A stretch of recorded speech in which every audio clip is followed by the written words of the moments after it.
we target what we believe are underserved, passionate communities. Communities are people that are bound together by a shared love of something.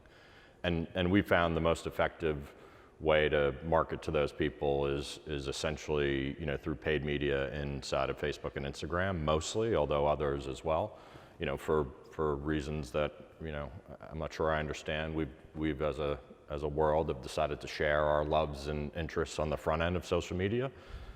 Facebook in particular has done a very good job of, taking that data on the back end and providing it to advertisers like us. And unlike some other areas, those platforms in particular, you can advertise, move an audience, and have that audience convert to your owned and operated channels.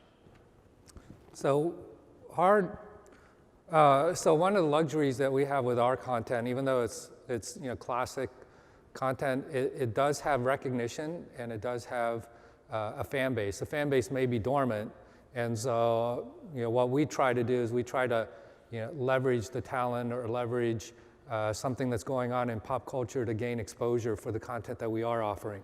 And we do that primarily through programming stunts. So for example, coming up on Thanksgiving, we always do the Mystery Science Theater 3000 Turkey Day Marathon.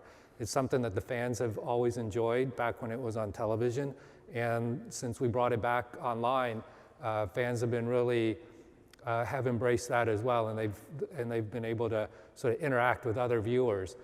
So that's been very successful, and what we do is we leverage the talent and create promotional stunts, and then that builds buzz within the community, and hopefully it sort of spreads the word out. But we feel like that, unless we have something that we can latch onto, whether it's talent or drafting another event that's going on, it's really hard to break through and get exposure for your content.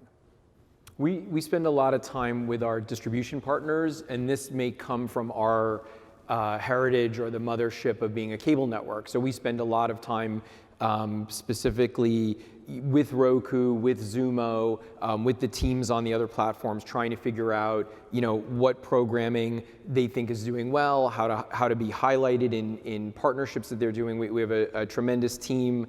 Some of them, I'm lucky enough to have them in the room to fill this room a little bit today, that focus on that and really get a just tremendous partnership level response from those distributors. And again, it's very similar to what we do in cable, where we're constantly working with Comcast or Charter or Verizon to say, hey, feature us, or let's do something together with a sponsor or with a third party.